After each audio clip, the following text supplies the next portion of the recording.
Liberando su potencial. Hablando de potencial humano, ¿alguna vez se han preguntado a qué se debe la gran disparidad de resultados y desempeño entre una persona y otra? Una persona que percibe $250,000 anuales no es 10 veces más astuta ni mejor que una persona que percibe $25,000 anuales. ¿Por qué la diferencia de 10 veces sus ingresos? Y si tomamos a una persona que percibe $2,5 millones al año, ¿será esa persona 100 veces mejor, más astuta que la persona que gana 250,000? Imposible.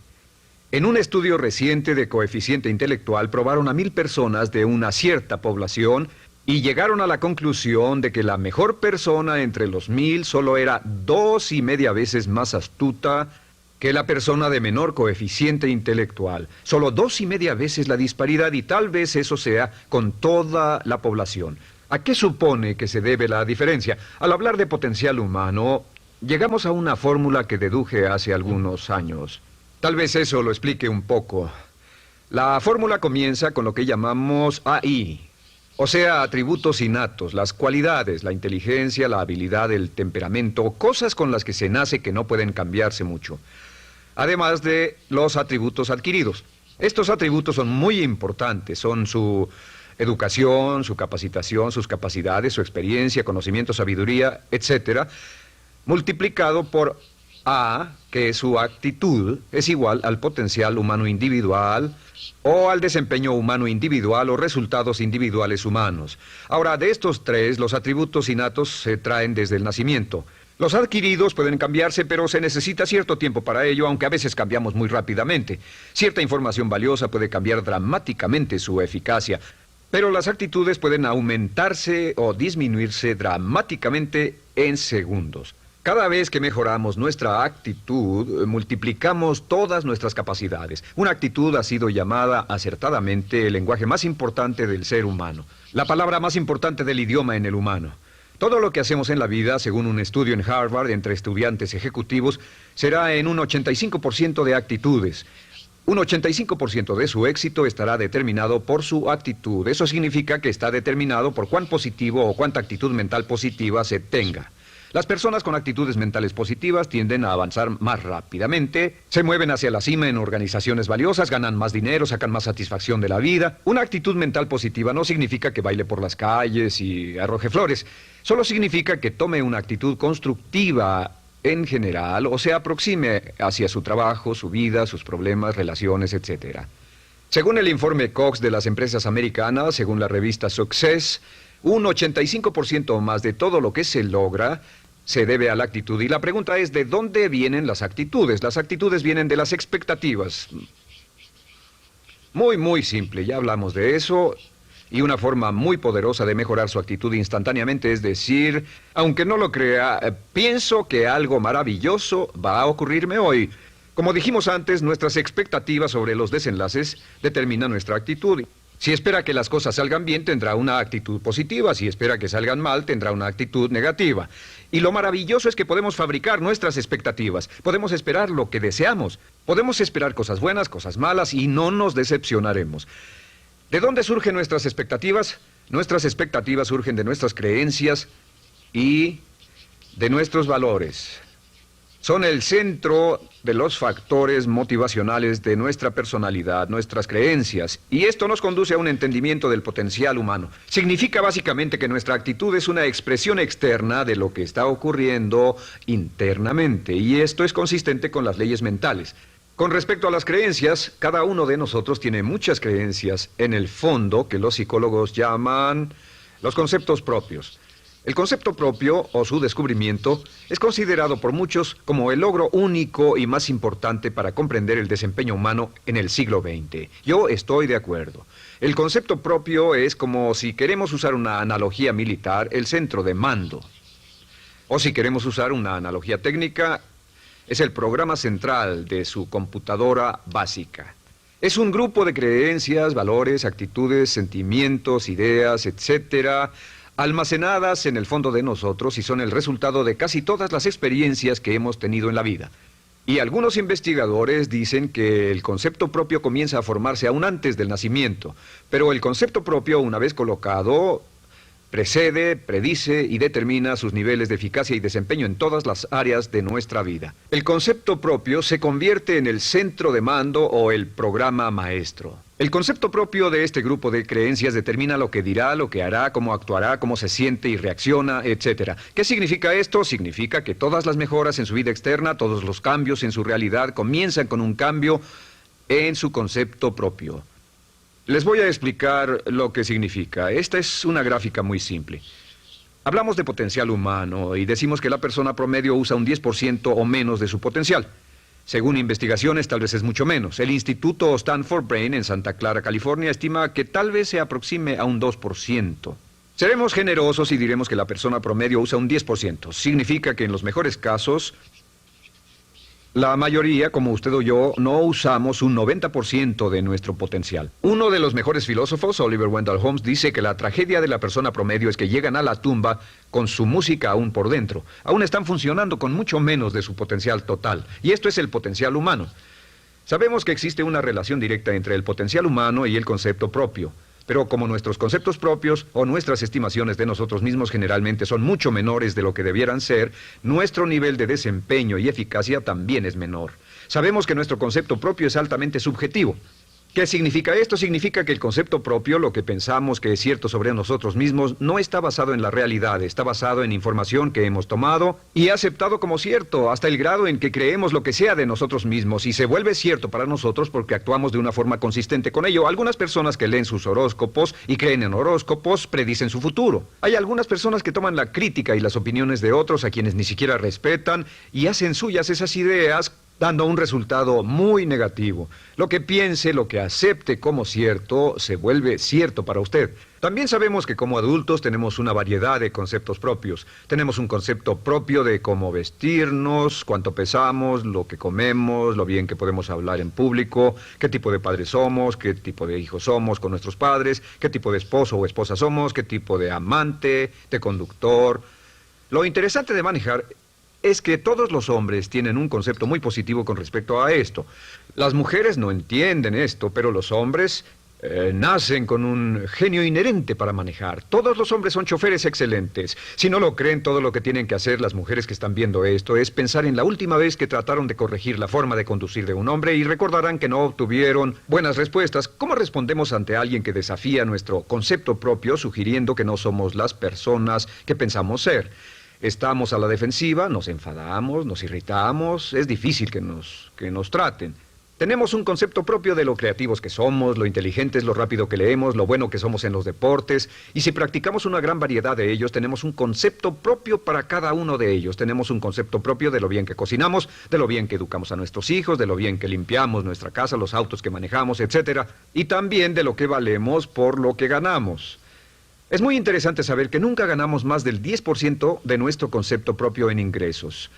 Nuestro concepto propio determina nuestro nivel de ingresos. Este nivel de concepto propio se llama zona de confort. Y aunque querramos más dinero, veremos que la tendencia humana natural de todas las actitudes es luchar por lograr entrar a la zona de confort y luego quedarnos ahí. Si ganamos un 10% por encima de nuestro concepto propio de ingresos, tendremos una necesidad imperante de deshacernos de ese dinero. Lo donaremos, lo gastaremos en forma extravagante y hasta lo perderemos si recibimos demasiado. Las personas que ganan la lotería siempre están quebradas a los 2 o 3 años. Queman el dinero porque ese dinero está más allá de su concepto propio. Si gana 10% o menos de su nivel de concepto propio, se descubrirá luchando, trabajará más duro, más tiempo, pensará en forma más creativa, buscará diferentes formas para aumentar sus ingresos o sus segundos ingresos. La única forma de mejorar cualquier parte de su vida, incluyendo sus ingresos, es aumentando el nivel del concepto propio de sus ingresos, comenzando a pensar en usted como si estuviera ganando más dinero. Si quiere bajar de peso, la única forma en que podrá lograrlo es pensando en que está delgado. Piense en usted mismo como una persona más delgada. Si quiere volverse una persona más popular, más amorosa, más feliz o más sana, comience a pensar una y otra vez en esas cosas hasta que se vuelvan parte de su nuevo concepto propio. Hablaremos de eso más adelante. Es una parte esencial de la programación de su mente hacia el éxito. Su concepto propio global está determinado por el promedio de sus conceptos propios en las áreas que considere importantes. Ahora, su concepto propio está formado de 3 partes críticas. La primera parte del concepto propio es el ideal propio. El ideal propio es la persona que más desearía ser, es su idea de lo que constituye un ganador, es su visión ideal de lo mejor que puede ser usted. Nada más, una de las cosas que sabemos de las personas con éxito es que las personas con éxito tienen ideales propios muy claros, ideales claros de quién quieren ser en el futuro. Las que no tienen éxito tienen ideales muy vagos. El número 2 es la autoimagen. La autoimagen es como un retrato de cómo se ve a sí mismo y lo que piensa de sí mismo. La autoimagen es el espejo interno, es como se percibe a sí mismo ahora en su desempeño actual, en forma cotidiana. La tercera parte es su autoestima. Su autoestima es cómo se siente consigo mismo. Cómo se siente consigo mismo es la fuerza motriz, el motor, la fuerza poderosa dentro de su subconsciente. Es la fuerza de energía dentro de su concepto propio y determina casi todo lo que le pasa. La mejor definición de autoestima es cuánto se agrada a sí mismo. Cuánto se agrada a sí mismo como esposo, cuánto se agrada a sí mismo como empleado, cuánto se agrada a sí mismo como jefe, como inversionista, como orador profesional, como atleta, etcétera. Según se agrade a sí mismo, su nivel de autoestima, su sentimiento emocional global respecto a cualquier área de su vida, determina su desempeño y su eficacia en dicha área. Lo sorprendente es que se convierte en lo que piensa, su concepto propio es maleable, su autoestima puede formarse repitiendo una y otra vez, me agrada mi persona, me agrada mi persona, me agrada mi persona. Me agrada mi persona, me agrada mi persona, me agrada mi persona. Entre más se repita, me agrada mi persona, me agrada mi persona, entre más lo repita una y otra vez, más crecerá su autoestima y entre más crezca su autoestima, más crecerá su concepto propio global. Cuando crezca su concepto propio global, su desempeño será mejor en todo lo demás que emprenda. Cada vez que diga, me agrada mi persona, me agrada mi persona, me agrada mi persona, me agrada mi persona, me agrada, será como bombearse psicológicamente. Todo lo que pase que haga que su autoestima suba, hará que se comporte mejor. Todo lo que haga que su autoestima baje, hará que se comporte peor, que cometa errores, que sea infeliz, etcétera. Un punto crítico de agradarse a sí mismo, sobre autoestima y agradarse a sí mismo, es que, número 1, nunca puede querer a nadie más de lo que se quiere a sí mismo. Que su nivel de autoestima es determinante de la calidad de relaciones que tenga con los demás. Y número 2, es que nunca puede esperar que nadie más lo quiera o respete más de lo que se respeta a sí mismo. Cuanto se agrade o se respete a sí mismo, determina sus actitudes hacia usted. Todas las escuelas de psicología actualmente están de acuerdo en el hecho de que depende de lo que usted realmente se quiera y se respete a sí mismo como un ser humano valioso e importante, tiene efecto sobre todo lo que le pase. Cuánto se agrade a sí mismo y lo que puede hacer es mejorar su autoestima diciendo me agrada mi persona, me agrada mi persona, me agrada mi persona, me agrada mi persona. Y esto nos lleva a la pregunta, ¿de dónde viene el concepto de autoestima? Y descubrimos que el concepto propio es maleable, puesto que no nace con este concepto propio, no nace con ninguna idea sobre sí mismo, no nace con autoimagen ni autoestima, nace en cierto modo como potencial propio. Es la mejor forma de plantearlo. La persona promedio llega al mundo como potencial puro. Y no tiene el concepto propio de que todo lo que es ahora, todo sentimiento que tiene, toda actitud o valor, tuvo que aprenderlo en el transcurso de su vida. También sabemos que el niño llega al mundo con una necesidad imperante de amor y contacto. Y como una gran cantidad de investigaciones lo indican, necesitamos mucho amor y contacto durante toda nuestra vida, pero en especial durante nuestros años de formación, porque de niños aprendemos quiénes somos, cuánto valemos, si somos importantes, inteligentes, amorosos, chistosos.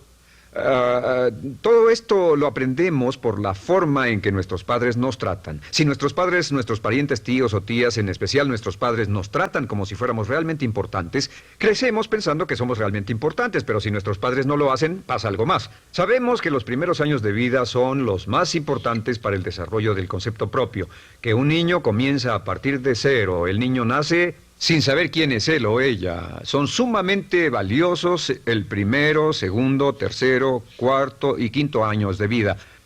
Algunos psicólogos pensaban que eran los 5 primeros años, pero ahora dicen que son los 3 primeros años. En sus 3 primeros años de vida el niño aprende quién es y dicen que si se les da suficiente cantidad y buena calidad de amor en los 3 a 5 primeros años, los prepara usted de por vida. Los coloca en una base sólida de autoestima y confianza en sí mismos, valor e importancia realmente. Existe una relación directa entre la calidad y la cantidad de amor y el desarrollo de una personalidad sana.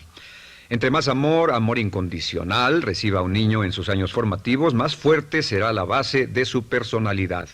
El reverso de la educación es que casi todos los problemas de psicosis, neurosis, perturbaciones de la personalidad y problemas de comportamiento surgen de los problemas que se tengan con el concepto propio.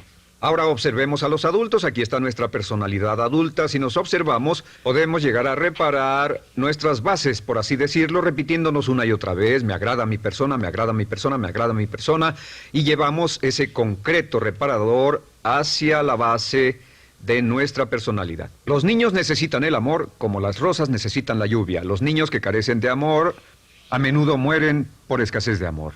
Es una enfermedad llamada marisma. Ahora, ¿qué más sabemos sobre los niños? Sabemos que los niños llegan al mundo con dos atributos notables. El primero es que no sienten temor. Los niños nacen sin temores. No temen a nada excepto a caerse y a los ruidos fuertes. Y esto se expresa en sus actitudes: yo puedo. Los niños llegan al mundo pensando que pueden hacer cualquier cosa, y quien haya criado a un niño hasta la edad de 3, 4 o 5 años sabe que debe pasar esos primeros años evitando que se maten, porque son como pilotos japoneses, porque no le tienen miedo a nada. Su segundo atributo es que llegan al mundo totalmente espontáneos. Dicen lo que quieren, hacen lo que quieren, son totalmente desinhibidos. Totalmente. Ellos no temen hacer nada de lo que desean, y esto se expresa en su actitud: no quiero. No tengo que hacerlo. Si ha tratado de controlar a un niño, lo habrá visto. Lo primero que dicen cuando comienza a darle órdenes, lo primero que aprenden es: no tengo que hacerlo. Claro, a veces cambiamos sus mentes de una u otra forma, pero estos son los dos atributos con los que los niños llegan al mundo. Llegan al mundo sin temores y desinhibidos. ¿Qué significa esto? Significa que nuestro derecho innato natural es no ser temerosos y ser desinhibidos. Y solo cuando podemos crear la misma situación en nuestra vida adulta, cuando no tememos y somos desinhibidos, nos sentimos a gusto con nosotros mismos. Las mejores organizaciones, las mejores compañías son las que crean un ambiente donde nos sentimos sin temores y sin reservas para ser nosotros mismos y para hacer lo mejor de nosotros. Al crecer descubrimos que los niños aprenden de dos maneras. La primera es por imitación. Imitan a uno o a ambos padres, en especial al padre dominante. Algunas veces el padre dominante cambiará cuando crezca el niño, y a veces los niños imitan al padre, a veces a la madre, pero aprenden por imitación. Muchas características y hábitos que tenemos como adultos los aprendimos de nuestros padres. ¿Alguna vez ha tenido la oportunidad, ha tenido la ocasión de gritarle o reñirle a uno de sus hijos? Verá que le dice las mismas cosas que le dijo su padre a usted cuando era niño. Así que imitamos. A veces imitamos su caminar, a veces su forma de hablar, a veces imitamos sus valores, sus creencias, etcétera, aunque esos valores y esas creencias no tengan ningún valor. ¿Por qué? Porque nuestros padres eran así cuando nosotros éramos niños. La segunda forma en que aprendemos es pasando de la incomodidad, lo que no se siente bien, hacia la comodidad. Freud llamó a esto el principio del placer. O sea que nos movemos hacia aquello que nos hace sentir cómodos, lo que nos da placer, lo que nos hace sentir bien con nosotros. Nos movemos de la incomodidad hacia la comodidad. Así es como aprendemos a no mojar el pañal, por ejemplo. Sabemos que no es agradable caminar con popó o pipí en nuestros pañales. Vemos lo que hacen nuestros padres, vemos lo que nuestros parientes hacen y decimos: estas personas no hacen lo que yo. Así aprendemos a caminar y lo demás. Así que de la incomodidad hacia la comodidad.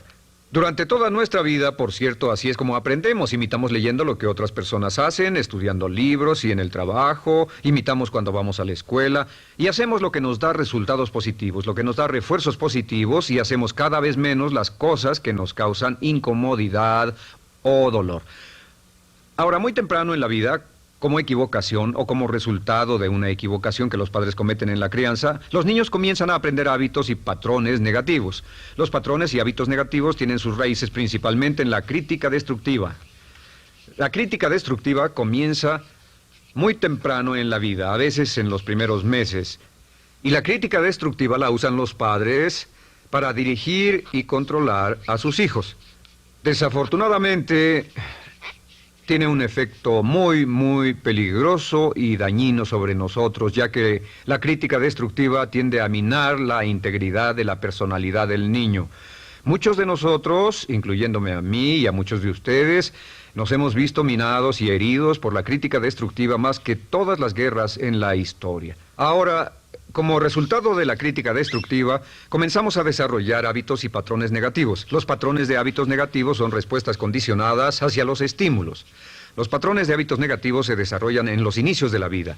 Se desarrollan como resultado de una repetición del temor y el dolor una y otra vez. Se desarrollan como resultado de la crítica destructiva, el castigo físico, etc. En los inicios de la vida comenzamos a desarrollar dos manifestaciones que nos persiguen durante toda nuestra vida y más que ninguna otra cosa inhiben nuestro potencial. La primera es la llamada patrón de hábito negativo inhibido. El patrón de hábito negativo inhibido se aprende cuando al niño le dicen una y otra vez no. Aléjate de ahí, no toques eso, y se le castiga. Cuando el niño intenta algo nuevo, o se involucra con algo, o huele algo, o derrama algo, o rompe algo accidentalmente, el padre estalla y se enfada mucho. Como ven, el niño está impulsado por la curiosidad insaciable de explorar su mundo. Y lo que pasa es que cuando lo explora o se interesa y echa a perder algo, si el padre reacciona golpeando al niño, el niño comienza a pensar cada vez que intento algo nuevo, cada vez que intento algo diferente, cada vez que voy más allá de mis límites, cada vez que me salgo de mi zona de comodidad, cada vez que no juego sanamente, me golpean, me castigan, me lastiman, me envían a mi alcoba y me siento mal. Y muy pronto el niño desarrolla el sentimiento de no puedo, no puedo. No puedo. Cada vez que trato algo diferente, me castigan. No puedo, no puedo, no puedo. Es como la respuesta de Pavlov. Pavlov sonaba la campana y le daba de comer a un perro, y el perro salivaba y Pavlov alimentaba al perro. Mientras sonaba la campana, el perro salivaba y siguió haciendo eso, y después Pavlov solo sonaba la campana y el perro salivaba. Lo que pasa en la vida adulta es que esto crea lo que llamamos temor al fracaso. El temor al fracaso es una respuesta condicionada a un proceso de crítica destructiva que ocurre en los primeros 5 o 6 años de la vida. El temor al fracaso automáticamente nos activa, nos sentimos ansiosos, tensos, intranquilos, sentimos presiones y estrés en nuestro plexo solar, sentimos ganas de retirarnos del evento, y el temor al fracaso es la razón principal por los fracasos en la vida adulta. Es la razón principal por la que evitamos cumplir plenamente nuestro potencial. De hecho, todos los patrones de hábitos negativos se experimentan en el cuerpo físico. Puedes saber cuál es un patrón de hábito negativo porque se siente en el cuerpo físico, precisamente. El patrón de hábito negativo inhibido, el temor al fracaso, el no puedo, ocurre primero que todo en el plexo solar. ¿Ha tenido la ocasión donde debe hablar frente a un grupo, debe ir a una revisión de su desempeño o debe hacer una llamada determinante? Primero su plexo solar se aprieta. Si el temor continúa, su respiración se acelera. Su corazón comienza a latir apresuradamente, su frecuencia respiratoria aumenta y le duele la cabeza como migraña en la parte frontal, su garganta se le cierra y no puede hablar y se le seca la boca por completo. Y como se pone tan tenso y asustado, va corriendo al baño. Estas son todas las manifestaciones. No hay peligro físico, pero sí peligro psicológico, una respuesta condicionada. Cuando sentimos estas cosas, la tendencia es retirarse de la situación que las ocasiona y es la razón por la que no logramos mucho si retrocedemos. Es muy importante. El segundo patrón de hábitos negativos es el compulsivo. El patrón de hábito negativo compulsivo se aprende cuando a los niños se les dice una y otra vez, más vale que lo hagas. Si no lo haces, tendrás problemas o me las pagarás. A los niños se les convierte en recipientes del amor condicionado. Los padres no intentan hacer esto, pero lo que hacen es sugerirle al niño, no te amo, por lo tanto no estás a salvo, a menos y hasta que hagas lo que yo quiero. El niño crece sintiendo, tengo que hacer lo que quiera mi mamá. Debo complacerla, debo complacer a papá, debo complacer a los demás, debo complacer a mis parientes y a veces debo complacer a mis semejantes, debo complacer a mis maestros, debo complacer a todo el mundo y crecen con esto, debo. No puedo hacer lo que quiero hacer, debo hacer lo que complace a las demás personas. Este patrón de hábito negativo muy temprano en la vida se traduce en el temor al rechazo. El temor al rechazo lo experimentan los hombres como adultos como un comportamiento tipo A. Hablaremos del comportamiento tipo A posteriormente. El comportamiento tipo A es una necesidad compulsiva o excesivamente compulsiva de complacer de algún modo a alguien sin normas de comportamiento, prácticamente sin pensarlo. El temor al rechazo nos impulsa, nos hace muy sensibles a las necesidades de los demás. Hacemos cosas que otras personas quieren, no hacemos lo que nosotros queremos. Siempre estamos tratando de complacer a los demás. Tenemos preocupaciones o nos importan las opiniones, sentimientos y actitudes de otros hasta el punto donde ocultamos nuestras necesidades. El temor al rechazo se siente en la columna del cuerpo. Se divide el cuerpo a la mitad y se siente hacia abajo en la mitad posterior del cuerpo. El primer lugar donde comienza a sentirse el temor al rechazo es generalmente en los hombros y el cuello. Nos sentimos entumidos, duros, tensos. Cuando tenemos mucho que hacer sentiremos un estrés tremendo en la columna. Los músculos se estiran en la parte posterior. A veces se manifestará como flebitis y venas varicosas y a menudo nos darán dolores de cabeza en la parte posterior de esta porque las arterias carótidas que llevan la sangre hasta la cabeza, los músculos a su alrededor se contraen y la cantidad de sangre que fluye hacia la cabeza fluye más lentamente y se siente un terrible dolor de cabeza en la parte posterior. Estos dos temores, los patrones de hábitos negativos compulsivos, el compulsivo y el inhibitorio, son resultado de la crítica destructiva, el gran destructor de la personalidad que nos persigue durante toda la vida. Y lo maravilloso de todo esto es que como son patrones de hábitos aprendidos, podemos olvidarlos. Podemos acabar con el temor al fracaso que nos detiene. Podemos acabar con el temor al rechazo que hace que hagamos cosas que complacen a los demás en vez de complacernos a nosotros, trabajando con nuestra propia autoestima.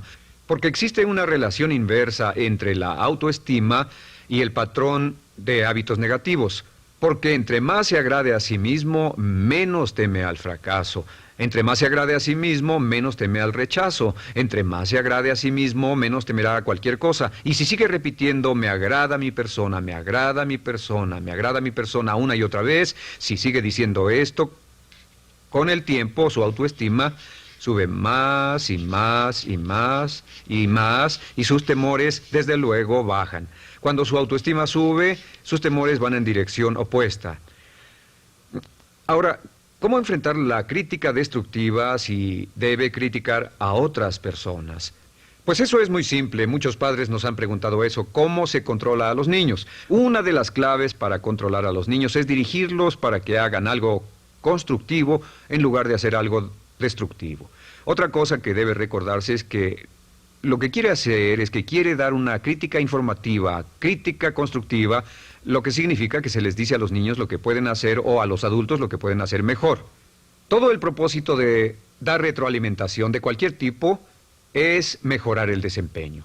Si es padre o si es jefe o si es una persona en una relación, si una persona está haciendo algo malo o inadecuado, todo el propósito de darles cualquier tipo de retroalimentación es para que puedan hacerlo mejor. Sin embargo, existe una relación directa entre la autoestima y la crítica destructiva. Cada vez que se critica a una persona, su autoestima baja.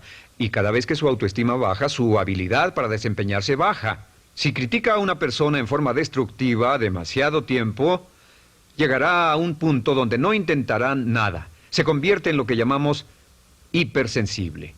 Un adulto hipersensible es aquel que no puede aceptar críticas de nadie. Un adulto hipersensible es una persona que está muy tensa, ansiosa, si siquiera sugiere que no está haciendo lo correcto. Si trata con un adulto hipersensible, la clave es sentarlo y recordar 4 cosas. Número 1, comenzar con alabanzas. Número 2, proteja la autoestima de la persona a toda costa. Número 3, discuta el desempeño y no a la persona. Hable del comportamiento más que de la persona. Y número 4 es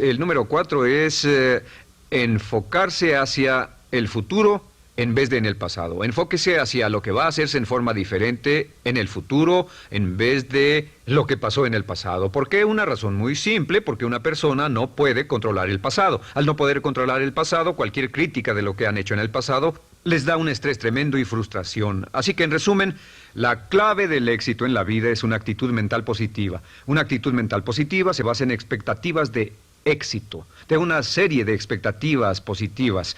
Esa serie de expectativas positivas se basa en sus creencias y en su concepto de sí mismo. El centro de su concepto propio que determina su eficacia en la vida es su autoestima, y su autoestima se mide por cuanto se valore a sí mismo. Las dos cosas que nos frenan más que nada son el temor al fracaso y el temor al rechazo. Y uno de nuestros secretos centrales de éxito es este: Conviértase en un organismo generador de autoestima perpetua. Haga continuamente cosas para usted mismo, hacia sí mismo en su vida, que hagan que se agrade a sí mismo, que se ame, que se acepte, que se respete, que hagan que se sienta fantástico con usted mismo. Si es un jefe o un padre, no olvide que la clave para el máximo desempeño en su hogar y en su trabajo es hacer que las personas se sientan maravillosamente consigo mismas. Entre mejor se sienta consigo mismo y más se agrade, más probable será que logre que las personas a su alrededor lo quieran, lo acepten, lo respeten, se respeten.